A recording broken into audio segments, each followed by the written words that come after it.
কপাল, যেখানে সন্তান বলার কথা ছিল রব্বির হামহুমা কামা রাব্বায়ানি সগীরা, সেখানে নিজের সন্তানই বলছে ওয়াল আনহুম লা'নান কাবীরা। ঠকেন নাই, এরপরও বলবেন ঠকেন নাই, এরপরও গর্ব করবেন। আরে না না না, গর্ব না, আমাদের তো বুক চাপড়ানোর কথা, আমাদের তো চিৎকার করে কান্না করার কথা, আমাদের তো কপাল চাপড়ে চাপড়ে বলার কথা। আরে করলাম কি, আরে করলাম কি, এই অনুভূতিটাও নাই। সব হারায়া তারপর গর্ব করি, ছেলে ডাক্তার, ছেলে ইঞ্জিনিয়ার, ভাত পায় না খাইতে, দোয়া করার মানুষ নাই, জানাজা পড়ার মানুষ নাই, জানাজা পড়ানোর যোগ্য সন্তান নাই, তারপরও গর্ব করে। আপনাদের লজ্জা হওয়ার কথা, লজ্জা হওয়ার কথা। একসময় ঢাকার সব বড় শ্রেণীর যারা এলিট শ্রেণী সব ধানমন্ডিতে থাকতো বড় লোকরা, তো ওই পুরান সময়ের একজন লোক মারা গেছে, ছেলে পিএইচডি করা ডক্টর, আমেরিকার এক ইউনিভার্সিটির প্রফেসর। বাবার মৃত্যুর খবর শুনে আসছে আমেরিকা থেকে, আসার পর হসপিটাল থেকে আনুষ্ঠানিকতা শেষ করে লাশ আসছে জানাজা আমার মসজিদে। এলাকার মুরব্বীরা আমাকে বললেন, যেহেতু তিনি এলাকার প্রাচীন প্রবীণ মানুষ, প্রভাবশালী মানুষ, জানাজাটা আপনি পড়াইলে ভালো হয়।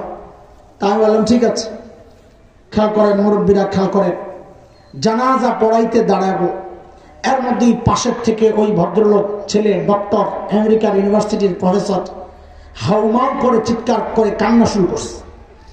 আমি তো অবাক হয়ে তাকায় আছি, এইভাবে কেন কান্না করতেছে? কারণ আমার ছোট্ট অভিজ্ঞতা হচ্ছে, এই লেভেলের মানুষ যারা লেখাপড়ার জন্য দূর দূর ঘুরেছে, বিদেশ ঘুরেছে, তাদের হৃদয়টা কেন যেন শক্ত হয়ে যায়, চোখ দিয়ে পানি আসে না। এটা হচ্ছে আমার ছোট্ট অভিজ্ঞতা। আর আমাদের মুরব্বীদের কথা হচ্ছে যে বান্দার সম্পর্ক আল্লাহর থেকে যত দূরে চলে যায়, ওই বান্দার দিলটাও তত শক্ত হয়ে যায়। সম্পর্ক আল্লাহর সাথে যত নিবিড় হবে, দিলটাও তত নরম হয়ে চোখ দিয়ে ঝরঝর করে পানি আসবে। এখন আমি অবাক হয়ে তাকে সান্ত্বনা দেওয়ার জন্য কাছে ডাকতেছি, ভাই বাবা মারা গেছে, আমারও তো বাবা নাই, মাও নাই, আপনার বাবা চলে গেছেন, একদিন আপনিও যাবেন, আমিও থাকবো না, সবর করেন, ধৈর্য ধরেন। ভদ্রলোক আমাকে বলেন কি জানেন, হুজুর বাবা মারা গেছেন, আমি তো সেই জন্য কান্না করতেছি না। আমি তো আরো অবাক হয়ে গেছি, বলে কি বাবার মৃত্যুর কারণে কান্না করছেন না? বলে না। তো কেন কান্না করছেন? বলে আমি বাবাকে কিছু কথা জিজ্ঞেস করতেছি, বাবা তো জবাব দিচ্ছেন না। কি জিজ্ঞেস করতেছেন? বলে আমি বাবাকে জিজ্ঞেস করতেছি, ওরে বাবা কথা বলো, আমাকে সর্বোচ্চ শিক্ষায় শিক্ষিত করার জন্যে তুমি তোমার জীবন যৌবন শেষ করেছ, তুমি তোমার আনন্দ সুখকে কোরবানি করেছ, বাবা হয়তো তুমি সফল হয়েছ, আমাকে সর্বোচ্চ শিক্ষায় তুমি শিক্ষিত করেছ, কিন্তু বাবা এখন জবাব দাও, আমি জানাজা পড়ার জন্য দাঁড়াইছি, তোমার জানাজা পড়বো, ও বাবা কথা বলো, এখন জানাজা দাঁড়ায় আমি কি পড়বো? বাবা এইটা কেন শিখাই না, কথা কও, জবাব দাও আমাকে, এইটা কেন? গর্ব করে, গর্ব করে, গর্ব তো করবে হাফেজের বাবা, গর্ব তো করবে আলেমের বাবা। যে বাবা মায়ের সন্তান তার জানাজা পড়ানোর যোগ্যতা রাখে না, ওই বাবা মার অন্তত গর্ব করা সাজে না। ঠকছেন না জিতছেন? দিল থেকে বললেন, আমাদেরকে খুশি করার দরকার নাই, যদি বুঝা থাকেন ওই বুঝ থেকে দিল থেকে জবাব দেন, ঠকছেন না জিতছেন। আরেকটা উদাহরণ শুনেন, উদাহরণ না একটা দলিল প্রমাণ, ঠকছেন যে। বাইরে এসে ভাবল মেয়ে ডাক্তার, ছেলে ইঞ্জিনিয়ার, বাইরে থাকে, ইউরোপ আমেরিকায় থাকে, বাইরে ভাব টিকিল, কিন্তু সমাজ বাস্তবতা হচ্ছে পত্রিকাওয়ালারা আনছে লেখায়, সাংবাদিকরা কদিন আগে পত্রিকার রিপোর্ট আসছে, আমার কাছে আছে কাছে, কি লেখছে? উচ্চ শিক্ষার হার যত বাড়ছে, সন্তানের সাথে বাবা মার দূরত্ব তত বাড়ছে। কথা কি মিথ্যা? কথা কি মিথ্যা? সন্তান লেখাপড়া কইরা মা বাপ ছেড়ে নাই। ভাবল না, ভাবল এর চরম বাস্তবতা বৃদ্ধাশ্রম গুলোতে গেলে পাওয়া যায়। গত রোজার ঈদের গল্প শোনাই আপনাদেরকে, হয় কোরআনের আয়াতের দলিল পাইবেন কথায়, না হয় সমাজ বাস্তবতায় সমাজের দলিল পাইবেন। খামাকা উড়া উড়া কথা বলে উড়াইয়া দিতে পারবেন না ইনশাআল্লাহ। গত রোজার ঈদের দিনের কথা, টেলিভিশন ওয়ালারা ডকুমেন্টারি বানাবে, বৃদ্ধাশ্রমের বুড়া বুড়িরা ঈদ উদযাপন কিভাবে করে ওই দৃশ্য দেখার জন্য ওই ভিডিও বানাইছে, ওরা টেলিভিশনে প্রচার করছে। আমার মোবাইলে একজনে কাটিং করে পাঠিয়ে দিয়েছে ভিডিওটা, দেখলাম বুড়া বুড়ি ঈদের দিন পেয়ারা হাতে খাইতে পারে না, সাংবাদিকরা প্রশ্ন করে, পরিচয় জানতে চায়, দুঃখে লজ্জায় সাংবাদিকের ক্যামেরার দিকে তাকায় না, অন্যদিকে তাকায় মুখ আড়াল কইরা কষ্টে তার বুক ফাইটে যাচ্ছে, ওই কষ্ট, ভিতরের কষ্টগুলো চোখের পানি হয়ে গড়ায় গড়ায় পড়তেছে। পরিচয় দিচ্ছে ছেলে আমেরিকা থাকে, মেয়ে ইউরোপ থাকে। আপনারা ভাবছেন তারা এখন না খায়া অভাবের কারণে ওই বৃদ্ধাশ্রমে? না না, তারা নিজেরাও সমাজের এলিট শ্রেণীর মানুষ, হাই সোসাইটি, সব উচ্চ শ্রেণীর মানুষ, নিজেরা উচ্চ শিক্ষিত, বড় বড় চাকরি করেছে, কিন্তু সন্তানকে ওই বড় বড় শিক্ষিত বানাইয়া এখন সন্তানরা খোঁজখবর লয় না। এই বৃদ্ধ বয়সে তাদের যত্ন কে নেবে? এখন ঈদের দিন আপনজন ধারে কাছে কেউ নাই, কষ্টে ওদের চোখ দিয়ে ঝরঝর করে পানি গড়াচ্ছে। বিশ্বাস করে ওদের চোখের পানি দেখে আমারও চোখ দিয়ে ঝরঝর করে পানি পড়েছে। কিন্তু আমার চোখ দিয়ে পানি পড়লেও একটা দৃশ্য চিন্তা করে গর্বে আমার বুকটা ফুলে গেছে। সেটা কি জানে? ওই মাগুলা, ওই বাবাগুলা যখন নিজেদের পরিচয় দিচ্ছিল সন্তানরা কি করে, কই থাকে, আমাদের গর্বের জায়গাটা দেখেন। একজন মা তার পরিচয় দেওয়ার সময় বলেন নাই আমি হাফেজের মা। একজন মা এই পরিচয় দেন নাই ডাক্তারের মা, ইঞ্জিনিয়ারের মা, অমুকের মা, তমুকের মা। একজন বাবা তার পরিচয় দেওয়ার সময় বলেন নাই আমি আলেমের বাবা। না না না, কোন আলেমের হাফেজের বাবা মা এই পরিচয় দিতে পারেন না, কারণ ওই হাফেজের আলেমকে ওস্তাদরা শিখাইছেন তোর মায়ের পায়ের তলে তোর জান্নাত, ওর জান্নাত ফলায়া যাবে কোথায়, ওর জান্নাত ছাইরা যাবে কোথায়? আলেম হাফেজ মাকে বৃদ্ধাশ্রমে রাখতে পারে না। কথা বলতে ঠকেছেন না জিতছেন, ঠকেছেন না জিতছেন।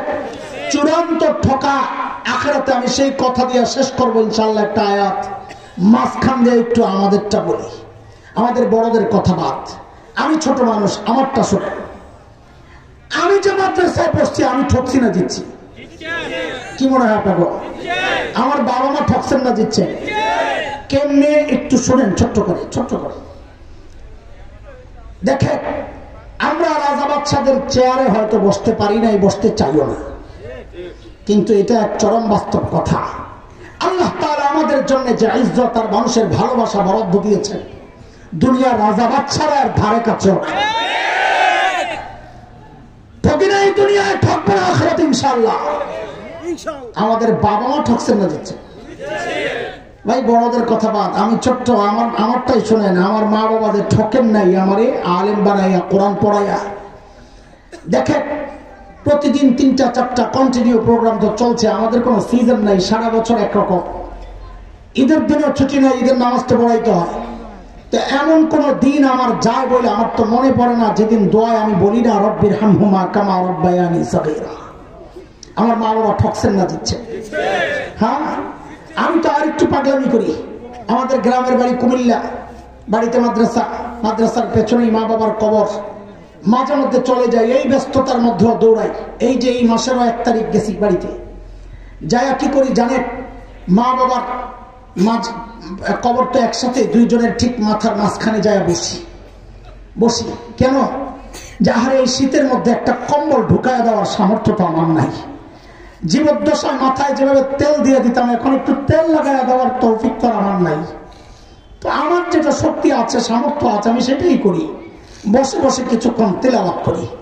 বসে বসে কিছুক্ষণ তিলাওয়াত করে ওঠার সময় আল্লাহকে ডাক দিয়ে বলি, ওগো মালিক, এই যে তোমার কালামের তিলাওয়াত করলাম না, এই মানুষগুলো ওসিলায় আল্লাহ তারা কোরআন শিখাইছেন বলে এখন তিলাওয়াত করি। ওগো মালিক, দুনিয়া থেকে বিদায় নেওয়ার সময় আমার যে মা বাবা আমাকে তোমার সাথে জুড়ে দিয়ে গেছে, ও আল্লাহ, আজকে তারা আমাদের থেকে দূরে, বহু দূরে। ওগো মালিক, তারা যেন এই বিপদের সময়ে তোমার রহমত থেকে দূরে বিচ্ছিন্ন না হয়ে যায়। রব্বির হামহুমা কামা রাব্বায়ানি সাগীরা। বলে আমার মা বাবা ঠকছেন না দিচ্ছে? বলেন ঠকছেন না দিচ্ছে? আর যারা সন্তানকে দিন শিখান নাই, নিজেরাও শিখেন নাই, যেই সন্তানের ক্যারিয়ার চিন্তা করে নিজের ক্যারিয়ারটা শেষ করছে, ওই সন্তান কিন্তু, ওই অধীনস্থ কিন্তু আপনাকে ছাড়বে না। সূরা আহজাবের মধ্যে আসছে, যেই সন্তান নাফরমান সন্তান আল্লাহর আদালতে দাঁড়ায়া যাবে, আল্লাহর আদালতে দাঁড়ায়া বাবা মার বিরুদ্ধে, অভিভাবকের বিরুদ্ধে, মুরব্বীদের বিরুদ্ধে আল্লাহর আদালতে নালিশ করবে। কি বইলা? রব্বানা ইন্না আতানা সাদাতানা ওয়া কুবারা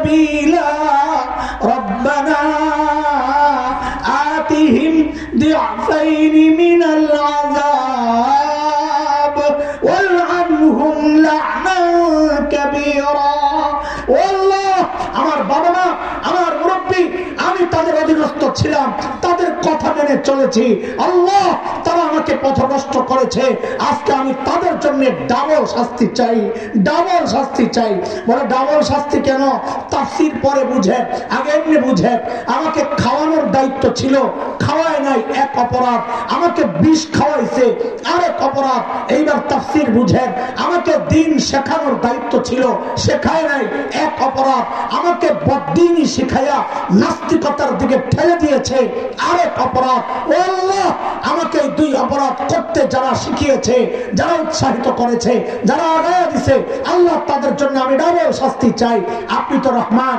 রহিম বান্দার করুণ চেহারা দেখলে আপনার মায়া লেগে যাইতে পারে আজকে এই দিনে আমি কোনো মায়া প্রত্যাশা করি না দুনিয়ায় যারা আমাকে ঠকিয়েছে দুনিয়ায় যারা আমার উপর জুলুম করেছে আজকে তাদের জন্য কোনো মায়া আমি চাই না কি চাই ওয়াল আনহুম লা'নান কাবীরা তাদেরকে আপনার রহমত থেকে দূরে বহু দূরে সরায়া দেন পুরা কপাল যেখানে সন্তান বলার কথা ছিল রব্বির হামহুমা কামা রাব্বায়ানি সগীরা সেখানে নিজের সন্তানই বলছে ওয়াল আনহুম লা'নান কাবীরা ঠকেন নাই এরপরও বলবেন ঠকেন নাই এরপরও গর্ব করবেন আরে না না না গর্ব না আমাদের তো বুক চাপড়ানোর কথা আমাদের তো চিৎকার করে কান্না করার কথা আমাদের তো কপাল চাপড়ে চাপড়ে বলার কথা আরে করলাম কি এই অনুভূতিটাও নাই সব হারায়া তারপর গর্ব করি ছেলে ডাক্তার ছেলে ইঞ্জিনিয়ার ভাত পায় না খাইতে দোয়া করার মানুষ নাই জানাজা পড়ার মানুষ নাই জানাজা পড়ানোর যোগ্য সন্তান নাই তারপরও গর্ব করে আপনাদের লজ্জা হওয়ার কথা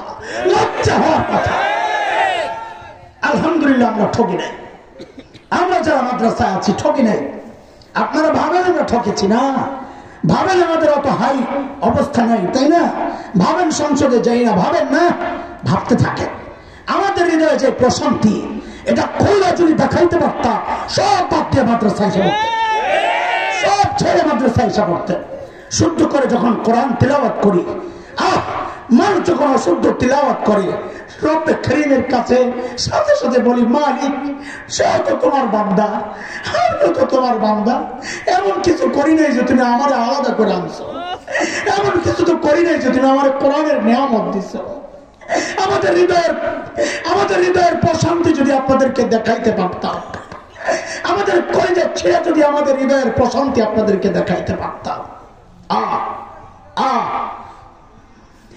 এলেন পাওয়ার যে শান্তি এটা কেমনি বুঝাবো আপনাদের আফসোস করেন প্রকাশ করেন না কিন্তু এখন প্রকাশ করেন না করেন হাসরের মাঠে কিন্তু আর বাঁচতে পারবেন না